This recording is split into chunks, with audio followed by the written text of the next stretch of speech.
Hey guys, with the all-new Sonic & Shadow Generations remaster being announced, I figured I'd talk about some things I would love to see in the game, with hopes that if they aren't already in the game, that someone from the dev team sees this video and implements them before the game comes out. There's a winky face happening. I'm winking at the camera.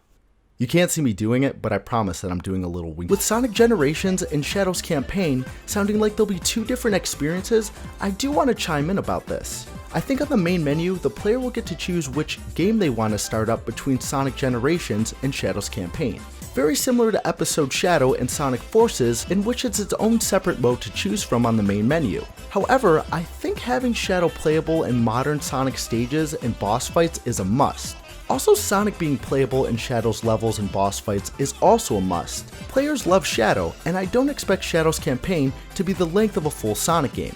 Maybe 2 to 3 hours with 4 to 5 playable stages at the absolute most. With that potentially being the case, giving players more options to play as Shadow in the base game of Sonic Generations seems like a thing that should happen. He doesn't even have to be in classic Sonic stages, as classic Sonic's gameplay is totally different.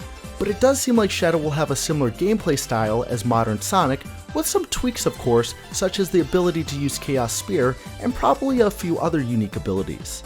But to maximize replayability for this remaster, Shadow should be playable in modern Sonic's levels and bosses, while modern Sonic should be playable in Shadow's levels and bosses. In Sonic Forces, you could select between Sonic and Shadow for a majority of modern Sonic's levels, so it would only make sense you could do the same thing in the Sonic Generations remaster. That seems fair, right? It would be extremely disappointing to have each character limited to their own campaign, in my humble opinion. Next, I think Super Shadow should be in the game. I have no clue whether there'll be a super boss fight at the end of Shadow's campaign, but there definitely should be. It would be a grand way to showcase how powerful Shadow is, which is what this game seems to be wanting to market. Just like how Super Sonic is playable at the end of Sonic's story in Generations, Super Shadow should also be playable as well. At the very least, it would be awesome to have Shadow take off his inhibitor rings at the end of the game, and then give the player the ability to activate this during normal levels. I'd like to see Shadow as an overpowered Sonic, and this would be a great way to display that notion as well.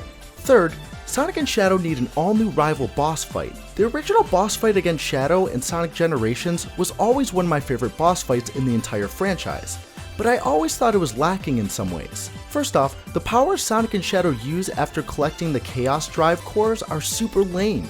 With Sonic, you just have to dodge Shadow's Chaos Spears, and as Sonic, you have to ram into meteors to slow down Shadow in order to catch up with him and drain his rings. That's kinda garbage. As a game called Sonic & Shadow Generations, I want to see an overhaul on this boss fight with an epic boost clash that happens at the end. Cause this has needed to happen between Sonic and Shadow since 2011? Ever since Shadow was also given the ability to boost? And now this remaster would be the perfect time to implement this. No, seriously, the only time we got a boost clash in the whole series was with Sonic and Blaze, and then never again.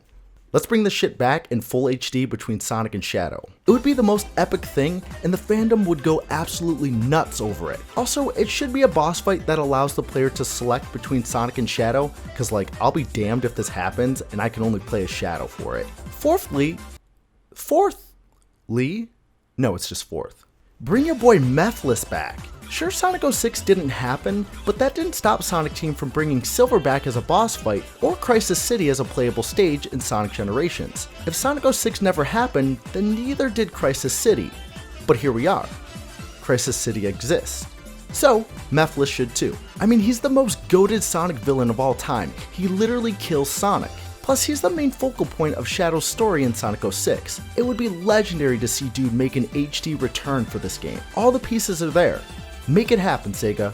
The fifth and final thing I think really needs to be in the game, which will probably already be in the game, but I'm gonna mention it anyway, are the Shadow the Hedgehog music remakes. Sonic Team always cooks when it comes to the music of any Sonic game. I mean, we can already hear a track in the trailer when Shadow appears that sounds like something straight out of Shadow the Hedgehog. It's got the same guitar tone, and is incorporated into this grand cinematic track which honestly gave me goosebumps when I first heard it. We've gotten smaller bite-sized remakes of Shadow's music throughout the years, but now's the time to go all in and show us how much of a badass Shadow really is, and having orgasmic reduxes would be the cherry on top of what could be the ultimate remaster Sega puts out for the Blue Blur. But what do you guys think?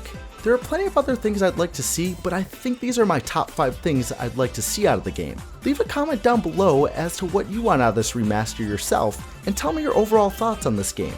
Don't forget to like the video and subscribe to the channel if you'd like to see more videos on Sonic and Shadow Generations in the future.